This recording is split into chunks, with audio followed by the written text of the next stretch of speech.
Hey everybody, how's everybody doing today? I'm so sorry for starting late again. I just walked in the door from a photo walk this morning with the local photography club, and and then I turned everything on and it just wouldn't go live for a couple of minutes. So I just reboot the computer and tried again, and here we are. But thanks for joining me this morning. I'm always very grateful for everyone that comes in to spend an hour and a half with me and talk about photography. And I'll do my best if you have any questions about Olympus cameras or workspace or anything photography related. I'm sure, I'll do my best to help you with that. Um, Also, let me just quickly see who's come in. I've also rearranged the studio a little bit. So I got some mood lighting over here and and then just one light today. Yeah, it's pretty blah, right, Dave? Uh whatchamacallit. I was having trouble with my green screen yesterday with this new arrangement in my office because the green screen would be right here, but there was so much light it was reflecting back onto the desk, so everything got kind of mushy. And I said, screw it, I'm just gonna forget the green screen and just go with this blue light I had laying around. Ah, yeah, the stream. That's funny, nature. Let's see. John, you'd say Dave Nelson, Larry Hayes. Good to see you. I took my uh, GW690 out this morning, and I got 4 pictures in. It'd probably be a while before I get it developed, but I did take that out. Larry sent me this film camera, uh, which I'm very grateful for. It's a medium format film. I think someone told me it was called a Texas Leica, and I never noticed it before. I don't know if I did something, but there's something on the front of the lens now. Like, it looks like fingerprints, but then it doesn't rub off. So I'm gonna try some legit lens cleaner and see if I can get that off. It might be on the inside, which would kind of suck. I don't think it's gonna affect the picture quality at all, but it was if I remember, it was perfect condition, like mint when I got it. So I don't know what that spot is.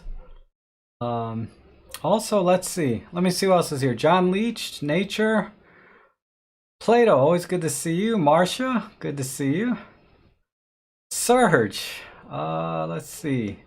Mike Ham. Always happy to see you, Mike. And Christian Johannes Eppel. Awesome. And the Marked Wolf. And Roberto and Jonas. Wow, lots of friends here today. I appreciate that. Tony B. Let's see. What's everybody talking about here? Um, Soft to be fun. Oh, you like this blue light setting? I guess it's okay. It's a little messy. I wanted to show you a couple other things. I think it was another Dave sent me this camera, and I've always loved the images. He sends images to me on his on my photo editing live stream using this lens on his EM1 or EM5. I can't remember. But another Dave sent me this camera. If it's not Dave, I'm sorry. I can't. My brain is just not been working well lately. But it's an Olympus E330, and it's a mint condition. I mean, it looked like it just came out of the box. And I got a couple shots with it. I put one on Instagram because there's no image stabilization at all. Some of the very first, all of the shots I took yesterday with this were blurry, just motion blur. But I posted one on Instagram that was kind of looked like an oil painting, but it was just motion blur. So you should check that out. It was a pretty cool shot with this camera.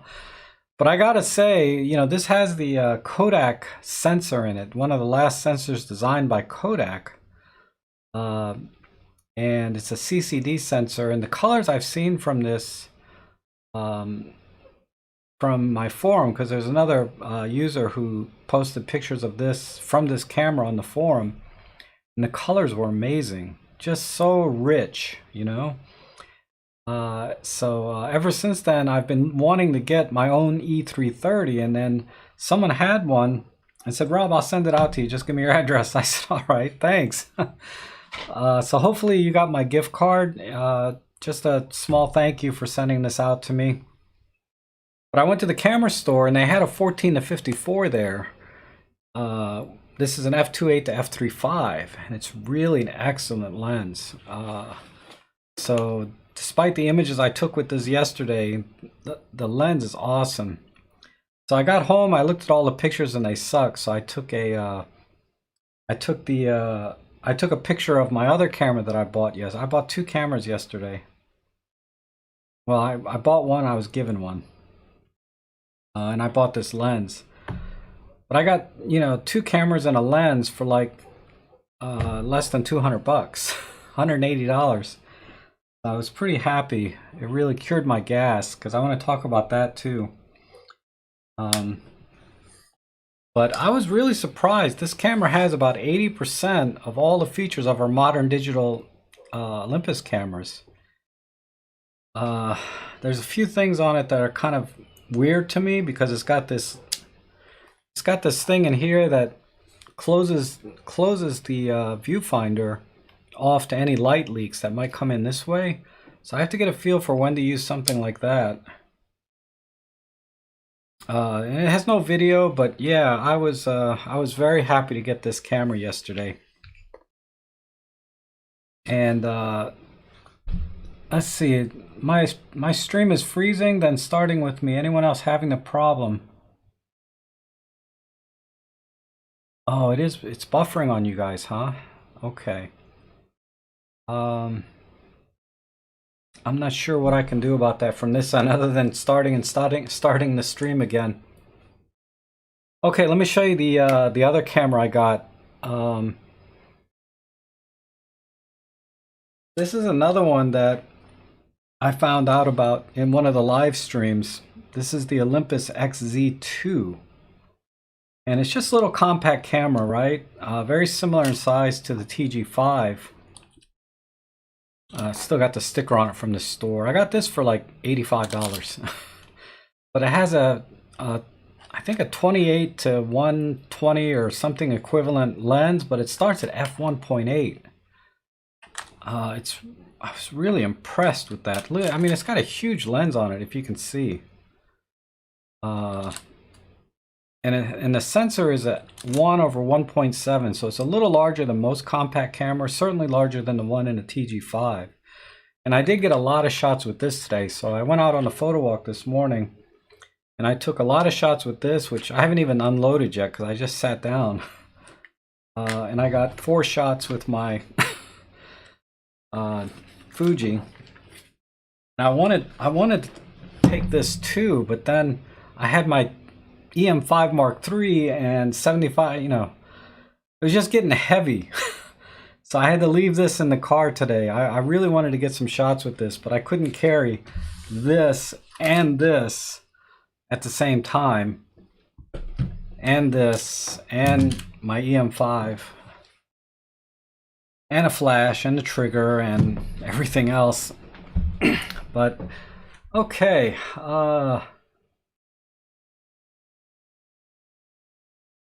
I think that was for live review, I remember.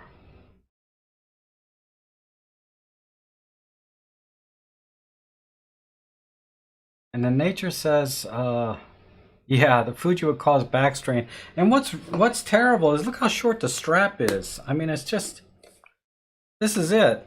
I'm not used to just a short strap. I like them long and cross, hanging aside. Holy smokes. I wonder what this thing weighs. Where's my scale? It's heavy, but it now has a shutter count of just, I can't read it, it's too small. But it has a little counter here on the bottom for shutter count, which is pretty neat. But I think it says 180 or 160. Oh, no, it says 81. 81 clicks on this camera. So this is brand new. This one only had 1,400 clicks on it. And this is like God, this came out in what, 2005? I don't know when this came out. This is really old. It uses the compact flash card. If you guys remember shooting with these things. But yeah, I'm so happy that I got this camera. I can't wait. I might try and go out tonight if I can. Of course, I might just pass out after the stream because I've been hustling since like 6 o'clock this morning, which was almost 6 hours ago. And this is the first chance I've had to really sit down. And then I ate this huge breakfast because we, you know, after the photo walk, everyone goes out and has breakfast. Not everyone, but we go out and have breakfast. And that was fun. I met some really nice people today. And then some people from before, which was great. But I got a chance, Linda was the newest person I met and had a chance to talk to. And there was a couple other people there, but they were, you know, with the social distancing and everything, I didn't get a chance to talk to them or get their names. I feel bad. But I did see David Tennant, and I met his wife. I forget her name. But he helped me load and unload the film on my GW690 because it takes 120 film, and that was a little tricky for me because it was the first time I ever done 120 film. But okay, let's see. Yeah, it's huge, Lauren, this camera.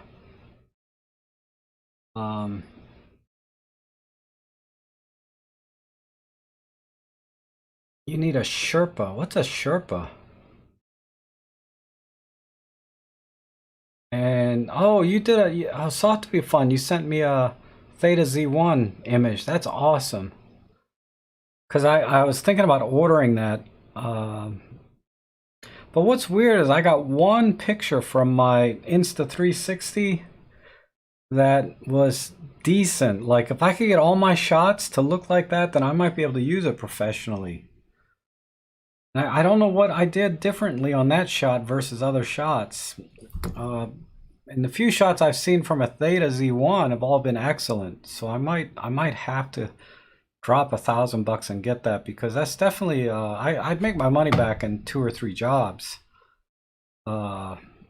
with that, but still that's a lot of money to spend for something that just is going to take mediocre pictures relative to what you can do with your regular cameras, right?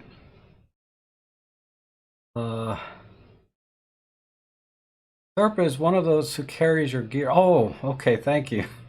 Yeah. I see. See, I don't travel much. I'm not like worldly, so I don't know anything. I mean, I know how to turn a camera on and change a few settings, maybe take a picture with a flash, but when it comes to real life, like somebody asked me today, like Linda said she went to Chesapeake Beach and she asked me if I knew where that was, and I said, yeah, it's on the East Coast, but I've never been there, and I live in Maryland. And it kind of shocked her a little bit, you know, and I'm like, yeah, I don't get out much.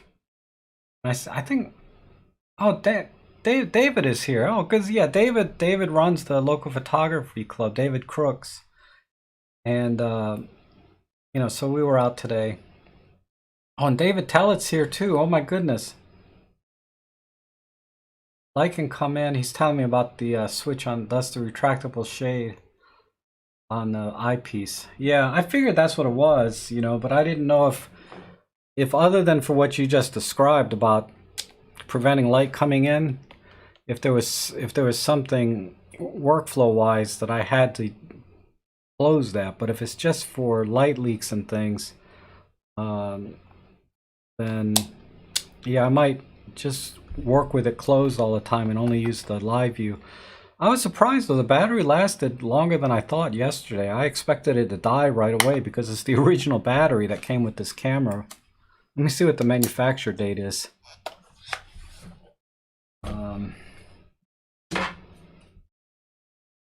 And I have a universal charger, so I was able to charge this. Somehow the other David sent me this, there's no manufacture date on it.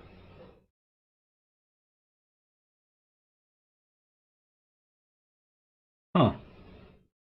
But you know, when you buy batteries now, they have a date on them. This one does not. But it seemed to hold the charge just fine. The BLM1.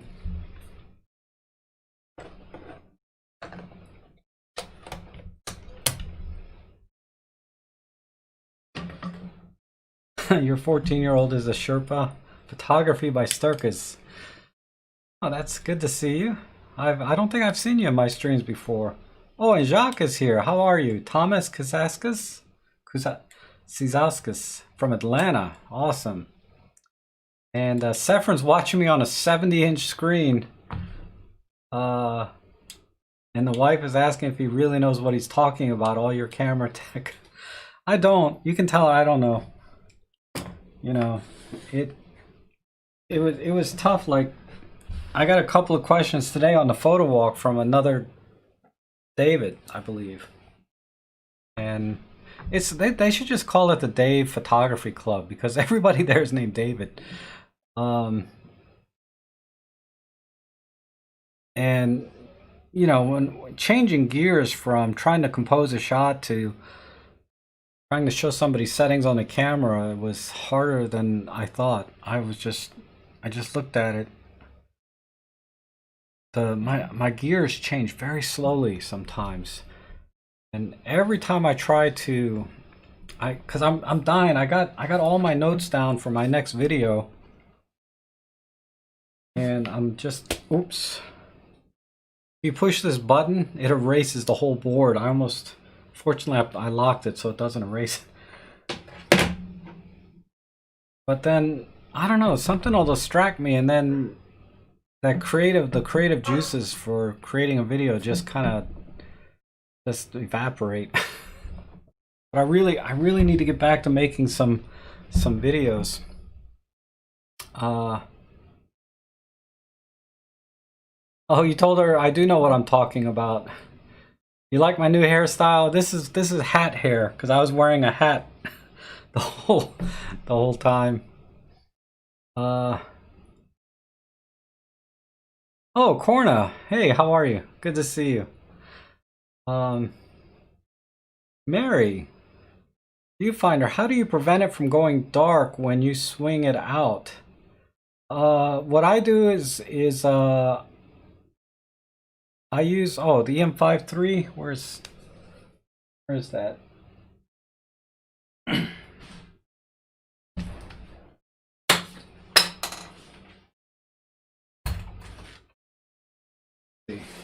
This is my go-to camera, generally speaking.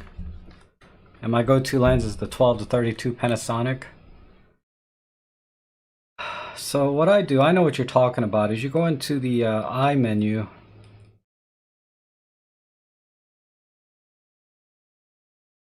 And let me see if I can hook this up for you. I'm going to do my best to answer these questions, like, legitimately.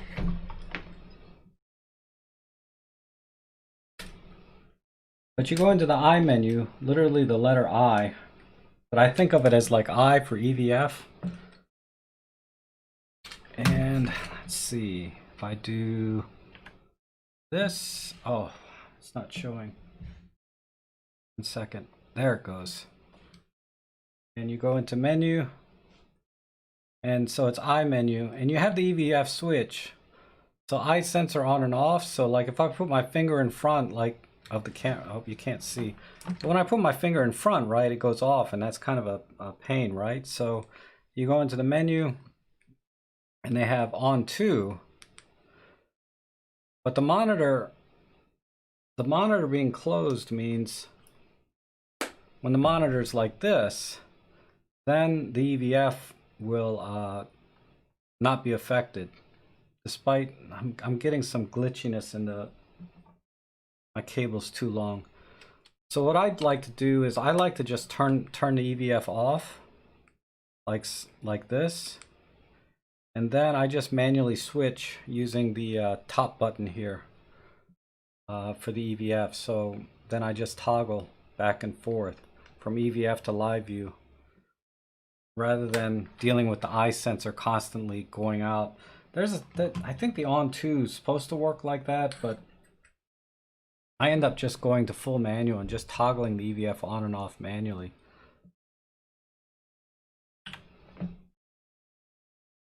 Let's see. Hopefully that helps, Mary. How do you prevent it from going dark? I think that should help. Play with those two settings and see if the camera behaves the way you want. And one of those settings should work. And then Christian Johannes Eppel says, Rob, I think the Olympus used the Kodak sensor only in the E300 and 400, not the E330. Oh, you're breaking my heart. I thought for sure the 330 had the Kodak sensor, and it was the E500s that went to the that turned over to the Panasonics. I'll look into that. Still, I like the colors. They were definitely, the few colors I got out of it, the few pictures I got were very rich. That's partially due maybe to the CCD sensor as well. You know, it's a different way of capturing light onto silicon.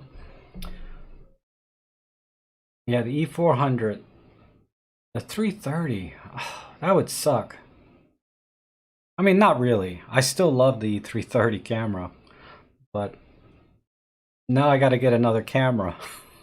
That's why it sucks. Like, all I need is one more camera. But I really like different cameras for their different things that are unique about them. Like, you know, Fujifilm has the X-Trans sensors. So if you buy Fujifilm, get an X-Trans sensor. You know, that's kind of their signature, right? And then Cornus says, I'm speculating on the EM5.3 used over the EM5.2. Is it worth the upgrade, or is the quality increase between 20 versus 16 not botherable? I want to use it mainly for macro and tele. Yeah,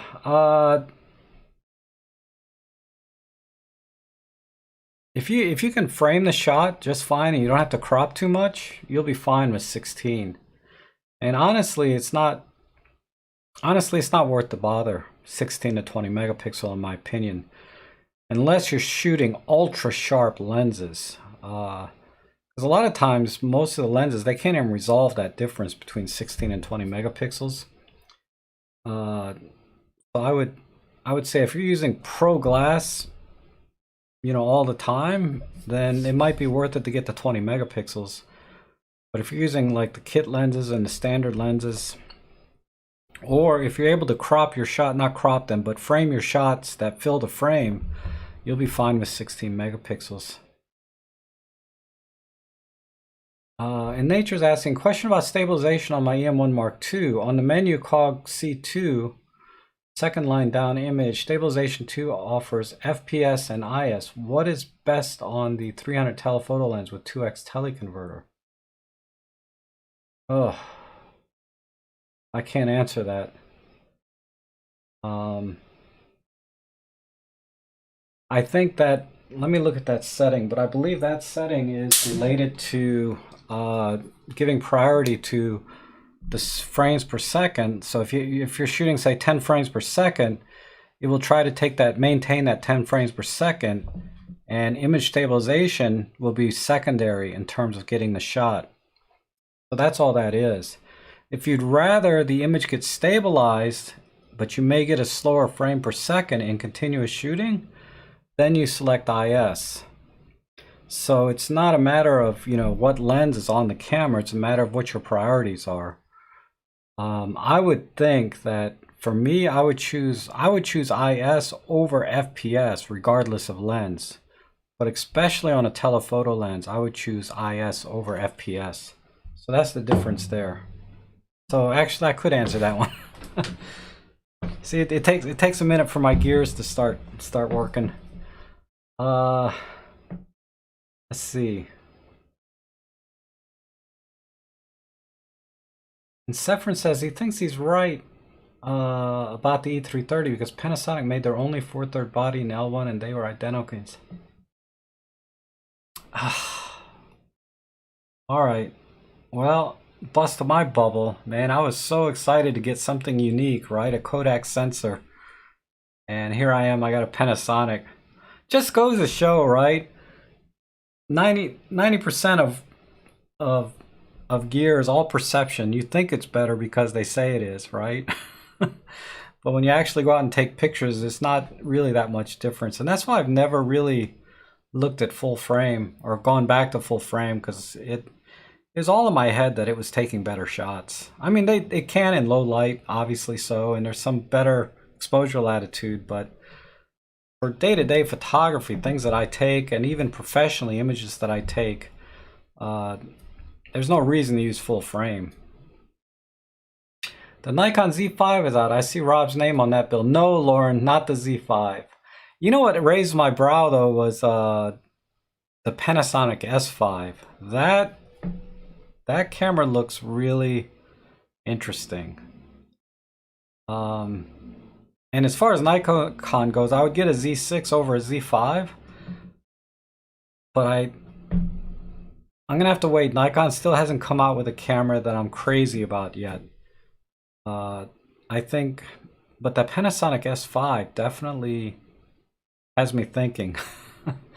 I don't know if I want to get into the full frame lenses and all of that crap, but if I get like if I get the S5 with like a single prime, even the kit lens that comes with it, the 10 to 60 or whatever it is, 20 to 60, that may be enough that I can do a little better job with my video work that I've started doing recently in my professional work. Because I'm struggling a little bit in offices where the lighting's not great. And the last video job I did, I was not happy with the quality. And I was using my you know, this, right? It has a tiny sensor on it. But even with Micro Four Thirds, when I was shooting side by side, I was just testing out at my home. There wasn't a huge difference between this and even my Olympus camera. And it's not because of the low light or the graininess. There was definitely, it was better on the Olympus. But it was more about being able to push and pull the highlights and shadows better. And if I can shoot in a 10-bit format rather than 8-bit, that may be worth it. I mean, between an S5 and getting a Theta Z1, I mean, that's $3,300 in gear that I'll have to step up my game a little bit in marketing so I can pay for that, get all that paid back, right? And those cameras with 20 megapixels seem to have updated ISO abilities, so there are other improvements. The GX9 is an example. Possibly. I mean, the EM1s, the Olympuses seem to have the best ISO performance of all the Micro Four Thirds. According to tests, you know, like DxO Mark, you'll see higher scores for the Olympus sensors. Again, in practice, you know, I don't know if you'd really be able to tell a difference. And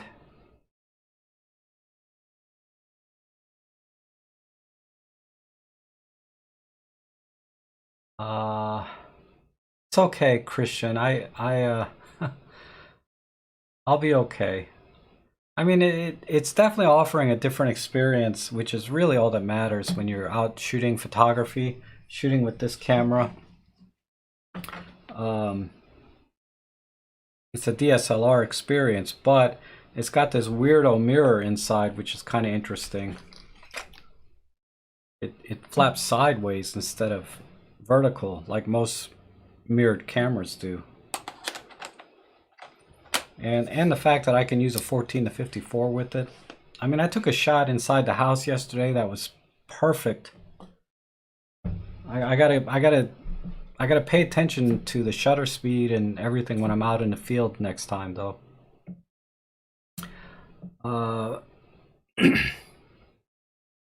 eBay has the 17 1.8 for $289 completely refurbed by the dealer. What do you think? Should I take a chance? I don't know who the dealer is, so that would regulate what your chances are, Marcia. I would say, honestly, just get one from, say, if you're in Florida, I believe, so just get one from Robert's Camera. Their website's usedphotopro.com. Wait for them to have it, and pay whatever price they ask, because it's definitely, they're a very reputable dealer, and they're going to be competitively priced, like $289. The other option is wait for Olympus, getolympus.com to have that lens on their site available as a refurb. Those are your two best options. If it's an eBay dealer, make sure that they offer fast and free shipping, in addition to being I forget, top rated dealer. There's a separate designation for top rated sellers on eBay. If they have those two things, fast and free, as fast and free, they have to promise to deliver within 24 hours of the order, to mail it within 24 hours. So that's a level of commitment that they have to offer, and they don't get to do that unless they're a top rated seller. And once you're a top rated seller, I mean, you can offer fast and free even if you're not a top rated seller. But a top rated seller, when they offer fast and free, it affects their status as a top rated seller. So they're very conscious about making sure that the customer's satisfied, because they don't want to affect that rating, because that rating gives them better rates with eBay. So instead of paying, say, 2% to eBay for every sale they make, they pay 1.5% or 1%, right? So they make a lot more money on the same sale as a top rated seller as somebody selling it as a regular seller. And they're very, because if they lose their top rated seller status, you know, that could cost them 50% of their margins, right? So they're not going to risk it by screwing people over.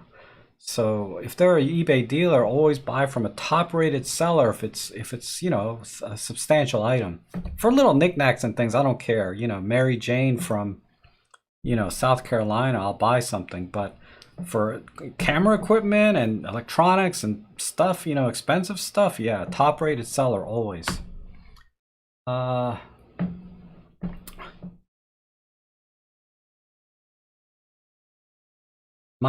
Corner says my main lenses are 12 to 40 Pro, the Olympus 60 macro, and the old but sharp 200 manual focus. Good to know. Yeah, those are all good lenses. And camera gear is great if it looks good to you. Yes. Whoops, this thing jumped a little bit. I'm gonna try and answer these questions for you. Oh, Corna's waiting for a Sigma Foveon. Yeah, that's another one on my list, is the Foveon sensor. And then maybe a Leica M monochrome, like a true monochrome sensor. That's way down the line though. That's like, you know, maybe hit the lottery kind of camera, but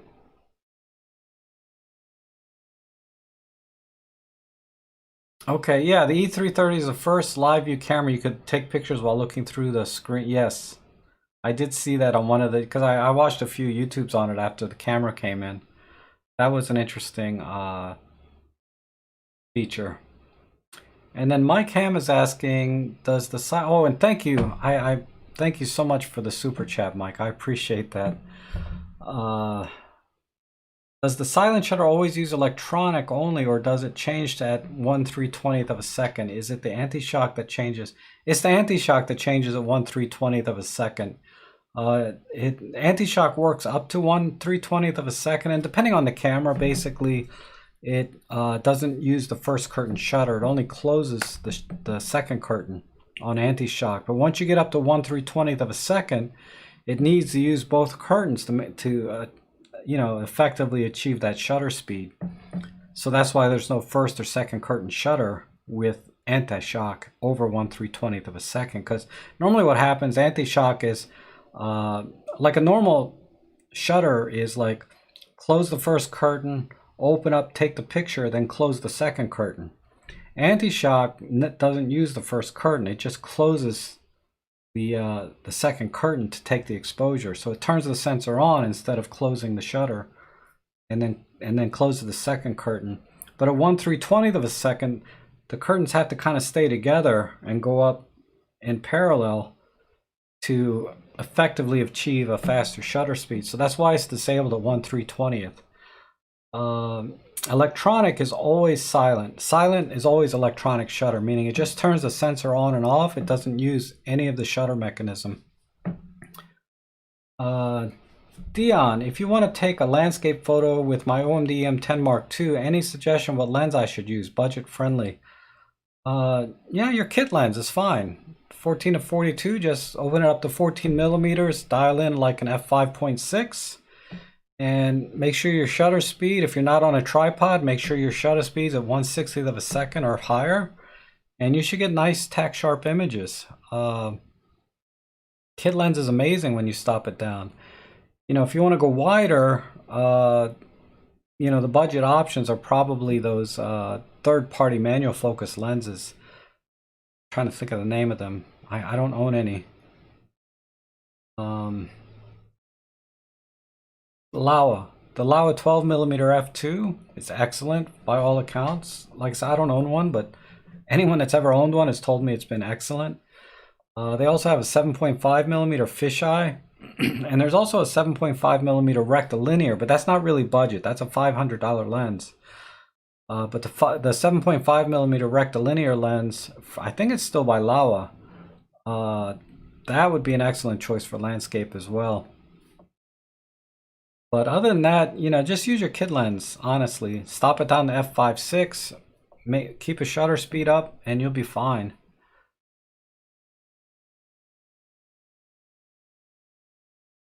If you want to, oh, okay, that's that one.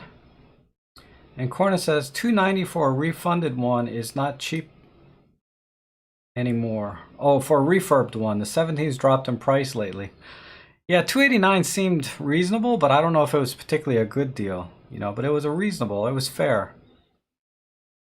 I think I saw it on Olympus for, let me see.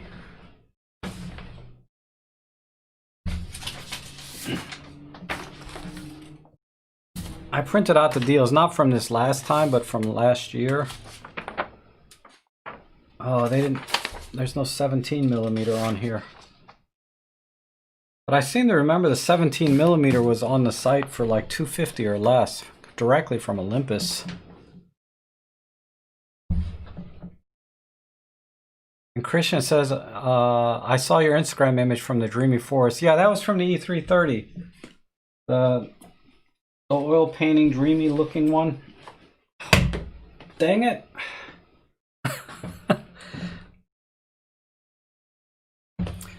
Anyhow, let's see.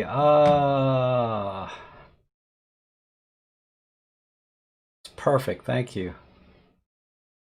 And Marsha says, understood, I'll check the seller. Good. I'm a little bit behind here. The seller is KEH. I know them. They're excellent. Okay, good. Yeah, you'll be fine. As long as they maintain their top rated status, you'll be fine. But that pricing is a little bit, it's not the best deal. It's fair. It's a fair deal.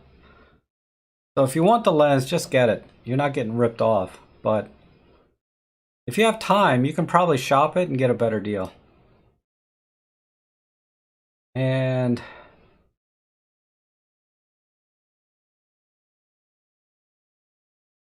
I'm missing Bob. Bob is here. Okay, hey Bob. I got the 14 to 54 now on an E330. I don't know if you saw that earlier.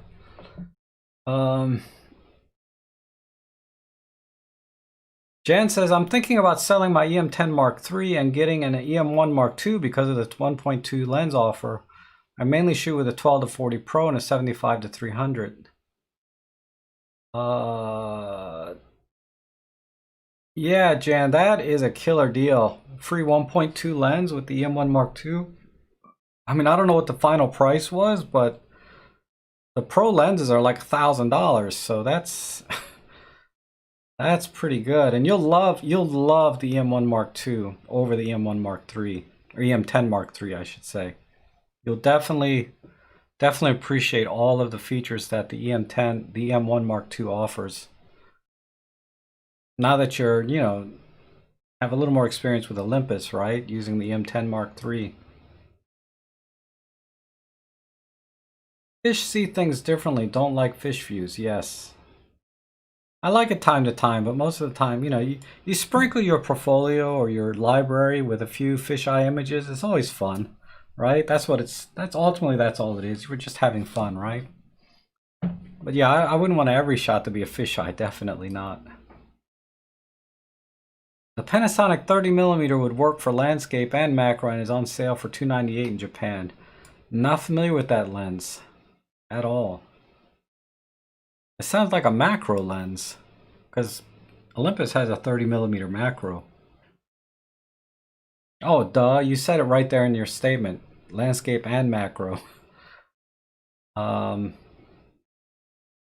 It's a little tight though for a lot of landscapes. If you want wide shots, it's a little bit tight.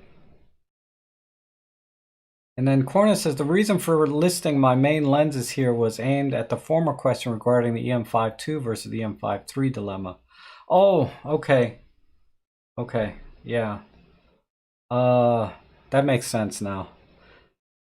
I still think you'd have a hard time telling the difference between the EM5 II and the EM5 III, because they both have high-res shot mode, which is really nice.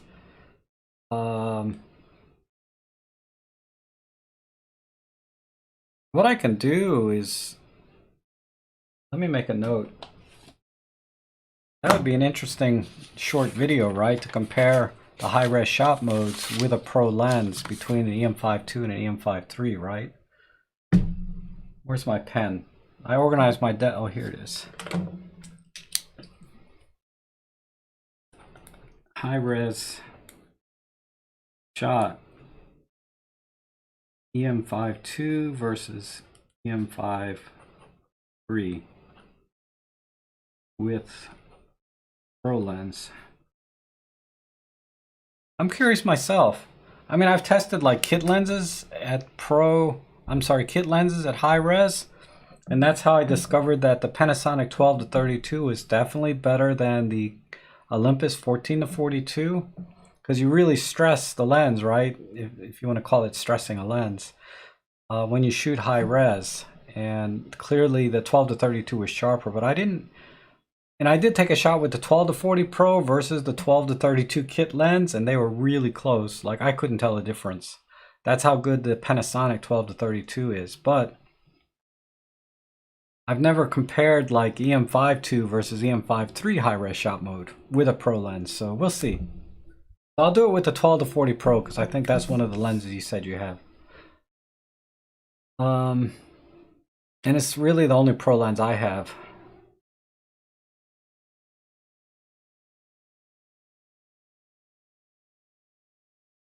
Oh, 260 pounds or whatever that symbol is, Plato. I think Marsha was talking about $289 US dollars, so that's about the same price when you do that conversion.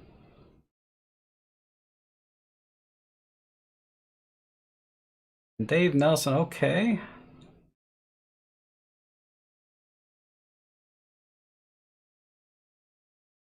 Yep, okay. Yep, Bob, that was the 14-42. I don't see Bob. Yeah, there's Bob. And some good deals with Olympus at the moment. I was hoping someone will negotiate a good price when I buy my next camera and lens. And if I haven't said it before, and if you're still here, David, tell it. Thanks so much for helping me today load up the camera with the film. And I'm sorry I didn't get to hang out with you a little bit more, because I think I saw you had your Pen F film camera with you. But my mind was so focused on making sure I didn't ruin my film by changing it. And I meant to come back and ask you about it and look at that camera, the Pen F film camera that you have. I really wanted to look at that in person, right? And Dave Tallett has an amazing collection of film cameras. Maybe next time when we have, I think David Crooks is trying to arrange a photo walk where we all go out and shoot film. So I might bring out my OM2 or something, and but I'd love to see that Pen F if you go on another photo walk. And it was really nice to meet your wife. I'm sorry I forgot her name already, but it was really nice to meet you both, or meet her today and see you again, and for the help you gave me with my Fujifilm 690.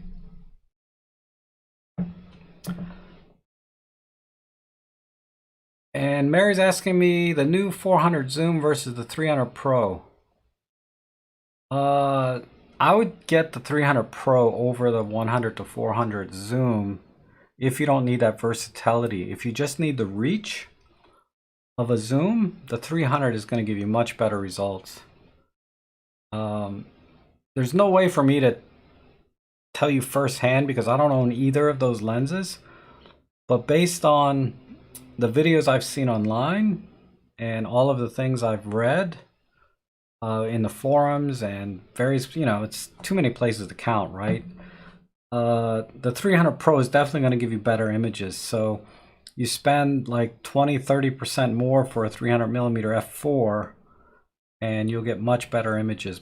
Not only because sharper optics, but also because the f4 allows you to get faster shutter speeds, and it also has a better image stabilization system in it as well. So there's a lot of benefits to the 300 f4 Pro if you need the reach exclusively. If you don't need the reach, but you need the versatility, then the 100 to 400 makes sense. But those are my thoughts there. And then Valdez is asking, does your 12 to 32 have metal or plastic mount? It's plastic. Pretty sure. Yeah, plastic. All black plastic. That's how it weighs, like 70 grams. It weighs nothing. And Lauren says the Panasonic 12 to 32 kit is a good across the frame. Olympus seems only sharp in the center on the 14 to 42. The 14 to 42 R2 is decent, but still not as good as the Panny. I would agree. So Lauren is backing me up there. And Lauren is a gearhead when it comes to cameras. He's always emailing me, and I read them, Lauren. I don't always respond, but I do read all your emails and your comments. And I appreciate it. So don't stop sending them. I definitely read them and enjoy reading them and getting your insight. Let me see, there's some messages here. Oh, Randy's here. Hey, Randy. And then Dion is asking, what's the strongest point that you choose Olympus lineup until now? I mean, the main reason you use Olympus gear. Main reason is size and weight. I mean, I can go out with this and get, for me, just as good at pictures as I did with my, Nikon, which was more like this size, right? And this is just standard like lenses, 14 to 42, or what's this, 14 to 52. This is a 12 to 32. When you start adding lenses like a 150 to 600, and then you want to bring your 70 to 200, your good lenses, the size and weight of the overall system explodes. You go from carrying, a little bag like this. Don't buy this bag, anybody, just because I have it. I'll tell you why. You go from carrying a little bag like this, which has, I had my EM5 Mark III, I got my flash and flash trigger, and I got a 75 to 300, and then a boatload of batteries and cables and crap in here, all in a little bag. To do the same thing with my Nikon, I need like a 20-liter backpack because the overall size of the system is bigger, and that's going to be true for any full-frame camera, regardless of the body. The body can always be small, right? They make them small now. But when you start tacking on stuff that you want to go out and take pictures, that's why I go with Olympus, right? Break free, as they say. That's mainly why. And the image quality, let me just tell you that the better your skill set as a photographer, the less the gear matters, okay? So I can get excellent image quality in almost any situation, knowing the limitations of my camera, because yeah, it's not going to have the same exposure latitude, right, as my Nikon does. So what do? I bracket the shot. It's not going to have the same low light performance as my Nikon. So what do? I either bring a tripod for use longer exposures, or I use a flash. So I just, I compensate for it. Because those situations are rare where I have to push the camera to its extreme. Or to its limits, I should say. So more often than not, I'd rather have a smaller, lighter system with me than a heavier system to do the same thing. And then when I go into those extreme conditions or limits of the camera, you know, I can bring a tripod, I can use a flash, I can, what's the other thing I said? I don't know. Anyway, you get the idea, right? As your skill set grows as a photographer, the less the gear matters. You can overcome any limitations or any limits that you might run into with any camera system and get excellent image quality. So I never let gear be a hindrance. You know, as Joe Edelman says, you have to solve problems in photography, and that's what I do. Is I try to solve problems. Like today, I shot all morning with this little compact 1/1.7, you know, tiny sensor, and you know, a handful of, you know, my biggest problem solving was trying to get the flash right. Because you can actually hook up your Godok's trigger to this. So this is how I shot with it all morning. It's with this and my little Godok's flash, right? This worked great. And I'll try and post some images, you know, after both streams today. I haven't even taken the memory card out yet. But I think a couple of them I got were pretty decent. But yeah, my biggest problem was setting the flash power just right for the lighting conditions that we had at the time. And there's a couple limitations of the camera, right? Like, it'll let me set a shutter speed over 1/250th of a second. You know, I had shutter speeds of 1/1000th of a second and still let me fire the flash. But then it's not a leaf shutter, I don't think. I thought maybe it was a leaf shutter camera because it let me go over 1/250th of a second beyond the sync speed. And it wasn't. So then I had to reset my thinking. And anyway, so that's why I use Olympus, is because of the size, weight, the build quality. The Olympus cameras are so well made. I've never had any complaints. Well, I do now, actually. I'm lying now. My EM5, okay? The little rubber piece right here on the thumb grip is starting to come off. The glue has come off. This happened on my Pen F too. Now it's happening on my EM5 Mark III, and I'm a little bit upset about that. You know, this is not a cheap camera. You shouldn't be having, not this early on, you know? I mean, I've dropped it and I've broken things, like I broke the little button on here. You know, that's not Olympus's fault, but this thumb grip should not be coming off. So, yeah, Olympus, send me a new EM5 Mark III. You owe me one now. That's not right. Anyway. Okay, so yeah, build quality, size, weight, all of that. And then ultimately, image quality is fine. Wow, so that was a while ago. A bunch of questions here.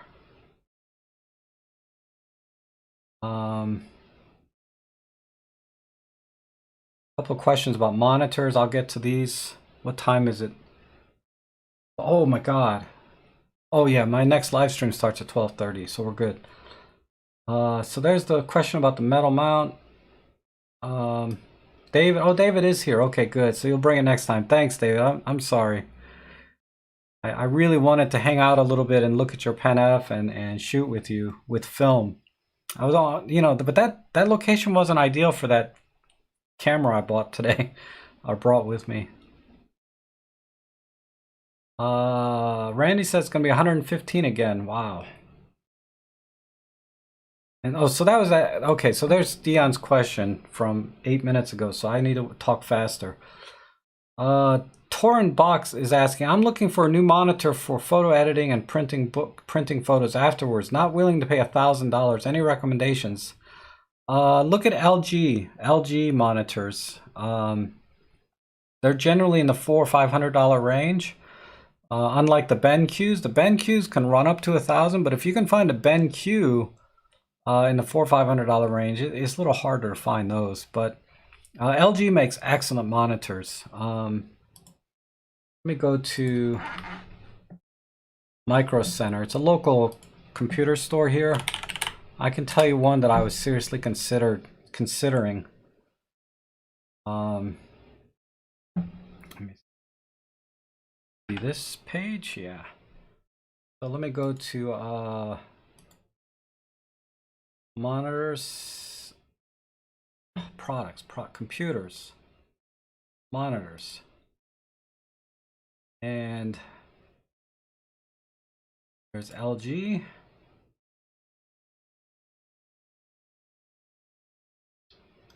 I think it was, yeah, it was this one I was looking at.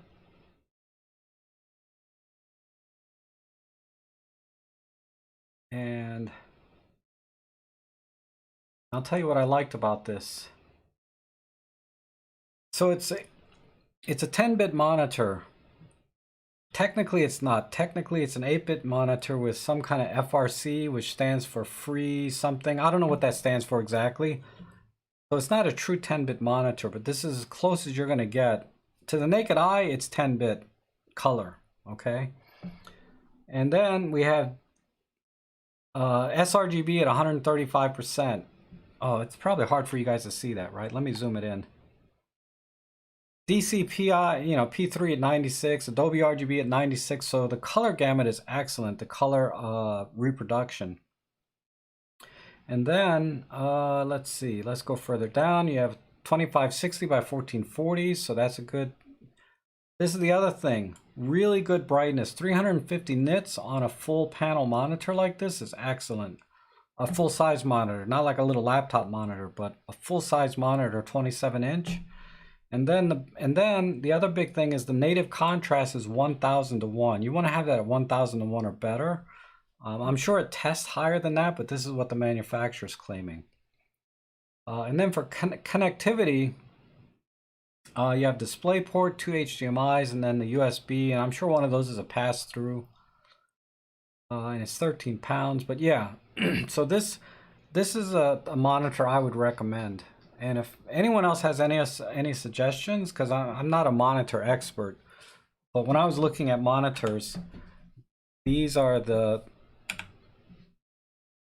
things that I was considering when I was looking for monitors.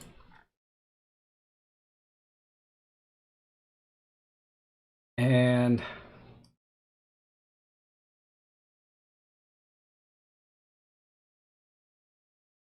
see.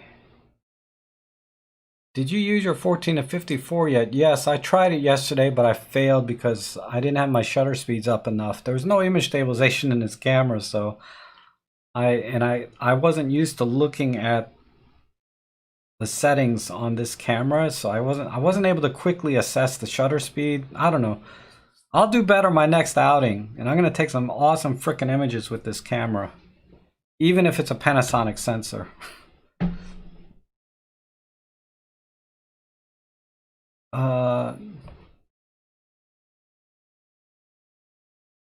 And then forest fire was 5 miles away, went out and got awesome oh, nice. Nice. I mean, I'm sorry about the forest fire. I mean, I guess natural ones are okay. They're supposed to do that, but... And...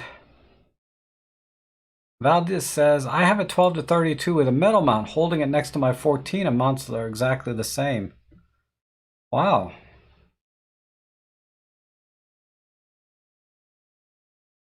And Cornis says, I just bought such a tiny Manfrotto bag for 5 years used. It fits my EM5 and my Fuji XT2. Yeah. I like Manfrotto bags, but usually the buckles are huge on them. And they make a lot of freaking noise. So that's why I don't really... I like the styling of Manfrotto, but that buckle, they use those aluminum buckles a lot of times.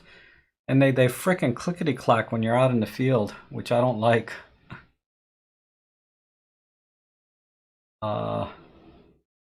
When coming back to the house, there was a helicopter on the side of the freeway fueling up. Wow.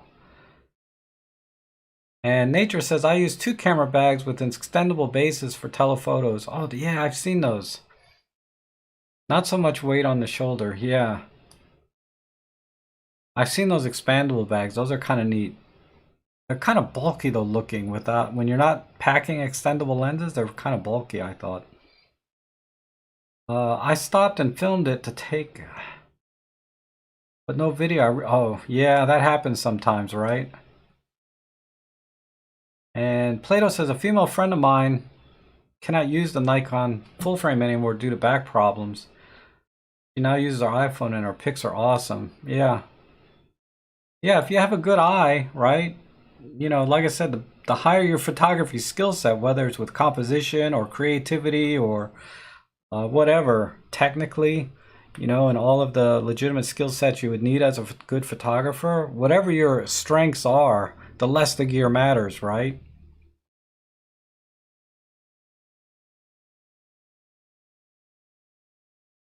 Oh, the Panasonic 12 to 35. Yeah, the 12 to 35 is a pro lens. Yeah, definitely. That's an excellent lens.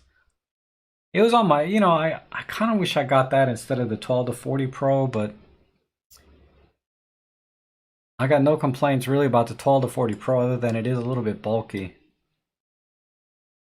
And Corner says, I had this thumb grip problem on my M10 III too. The M5 II was differently designed thumb rest. Yeah, the M5, well, I don't use it enough to put any wear on it, but I haven't used my M5 Mark III that much. It's not even a year, right? What's it been? It's been 10 months. And God knows the last 8 months I've hardly been out at all. This should not be happening. My EM1 and my EM3 are perfect, but this grip, that's, I don't know, little things, you know? Attention to detail. Come on, Olympus, really? The thumb grip? I mean, everything else is perfect.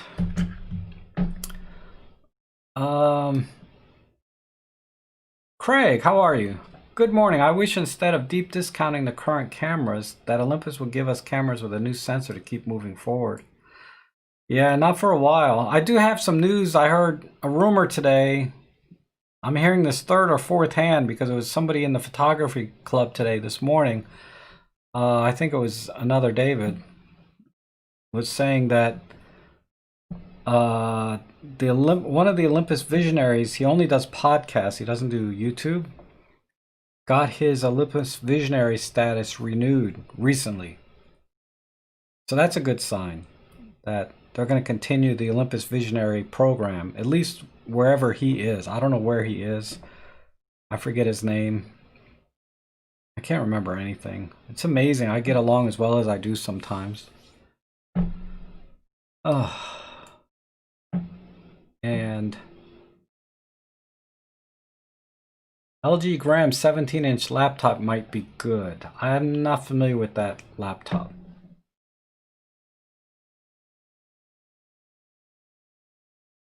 And Dion says, thanks for the answer. I think that was about the monitors. No, that was someone else. Okay. But you're welcome, either way. And David says, Samsung monitors are my choice for quality of display and price. Yes. I looked at a few Samsung monitors and I think the problem I had with them at the price point was the connectivity somehow. There was something physically about the connectivity, I think, that I didn't like. No question Samsung's going to make a quality monitor, but it was something to do with the connectivity. Either it didn't have speakers built in or it didn't have the right USB port. I can't remember what it was. But I did have a few Samsung monitors in my list of things to get or to compare, and I leaned towards the LG because it had all of the specs I wanted plus the connectivity and the ports that I wanted, where the Samsung did not, at least at the time when I was looking at them. But I think ultimately the display itself is fine, yeah.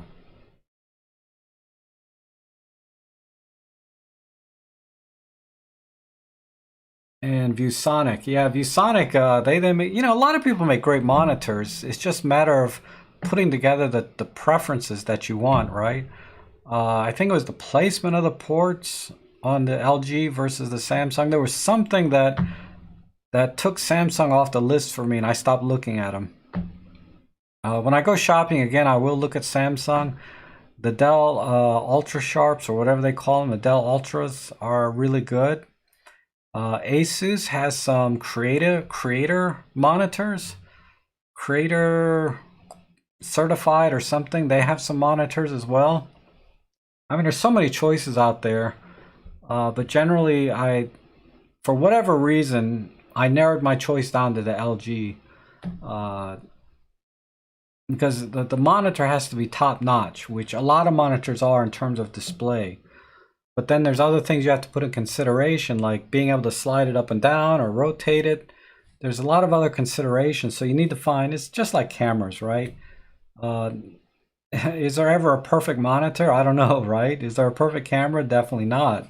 So monitors, I shop with the same vigor, in other words.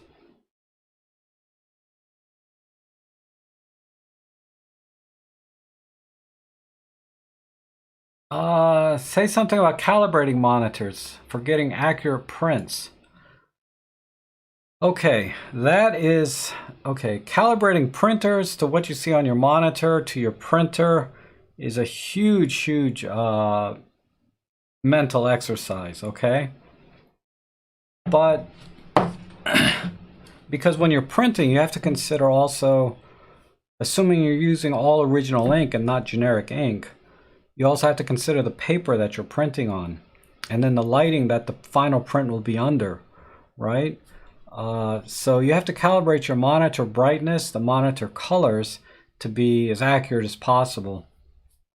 And you do that using X-Rite tools, right? So there's a there's this thing that I forget, it's Color Monkey. I think it's called a Color Monkey. It's what I use. You put it on your monitor and it calibrates all the colors, assuming you have a quality monitor. And then once that's calibrated, you have to calibrate that to the printer. Now there are scanners that will scan the prints that come out of your printer on the paper, right?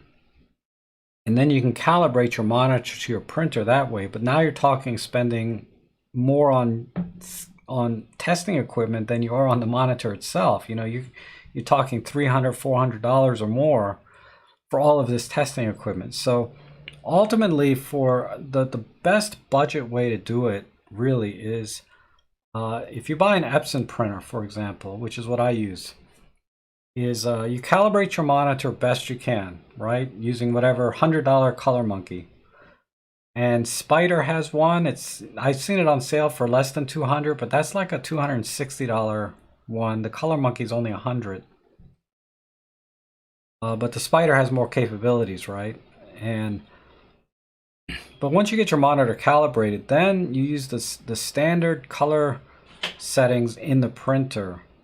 Because Epson, whether it's Epson or Canon, has gone through a lot of trouble.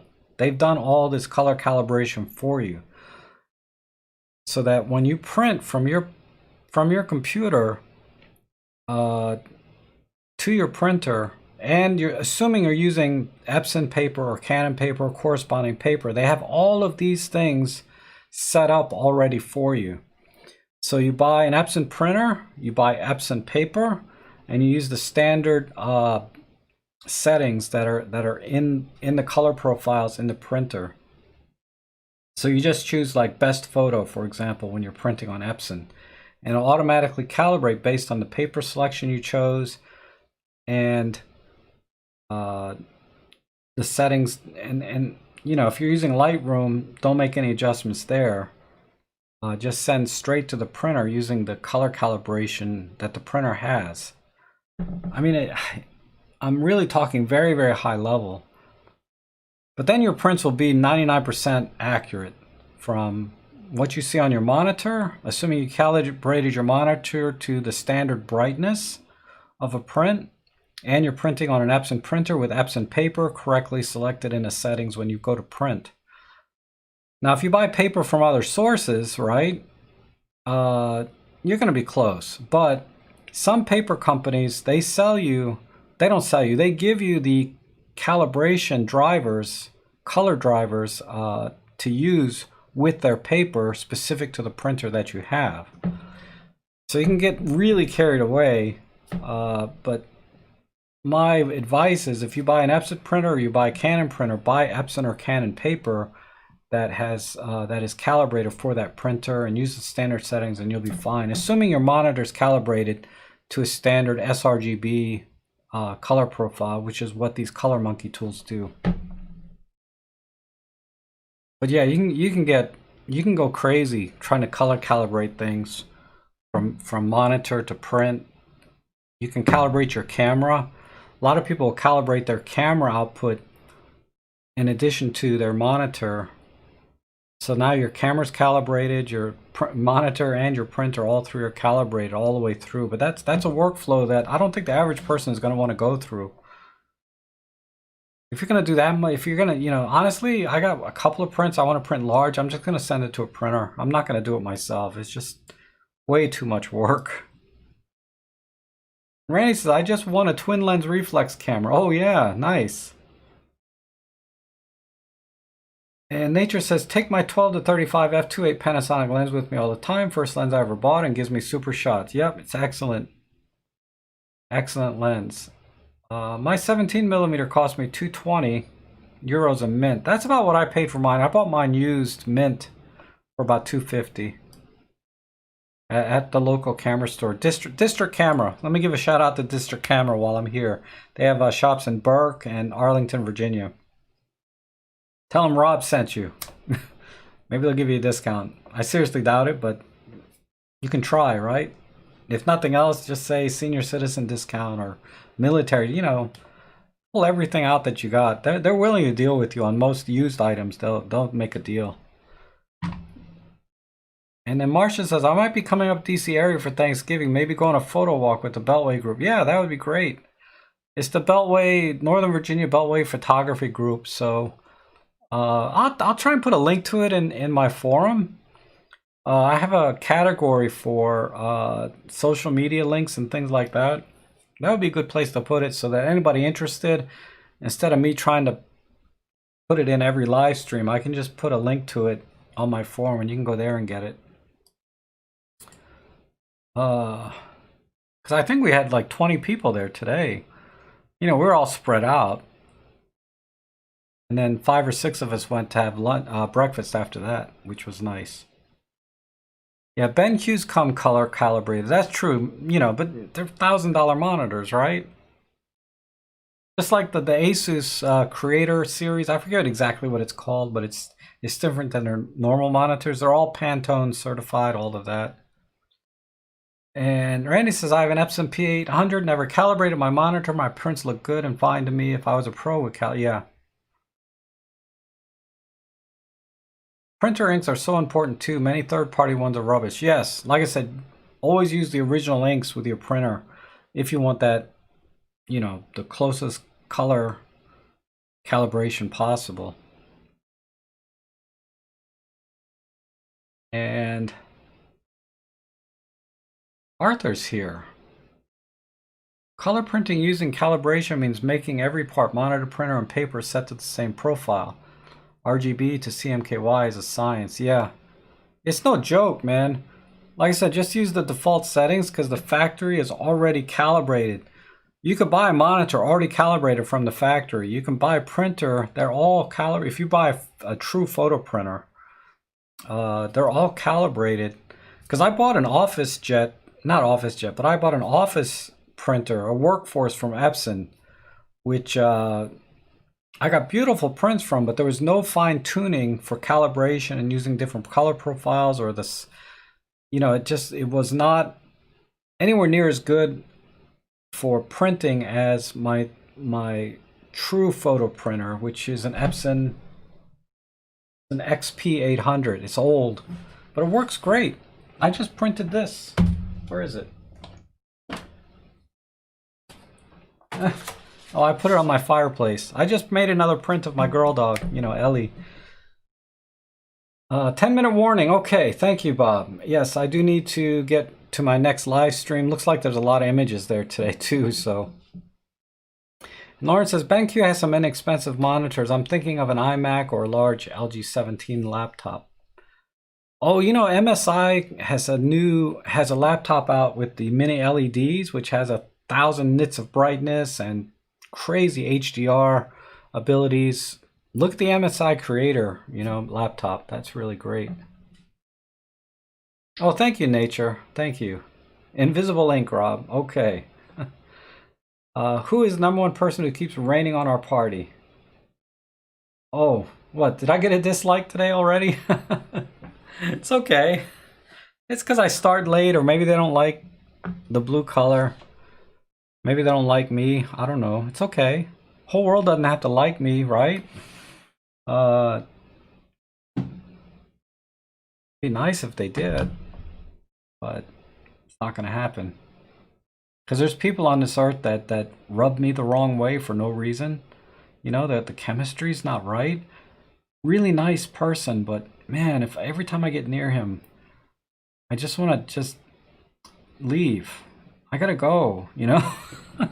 and it's not that person. It's all on me. I don't know what it is wrong with me that I don't like this person, because they've never done anything to me ever.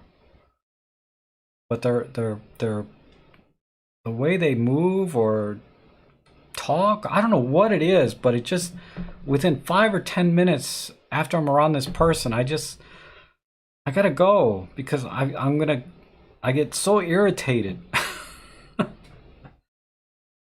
So I get it, you know, not everybody's gonna like everybody, even if that person did nothing to the other person.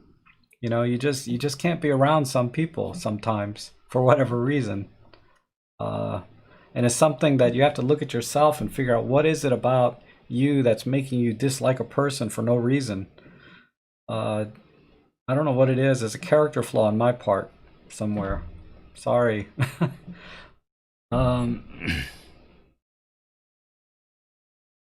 Yeah, there's always one dislike. Debbie Downer, right. Okay,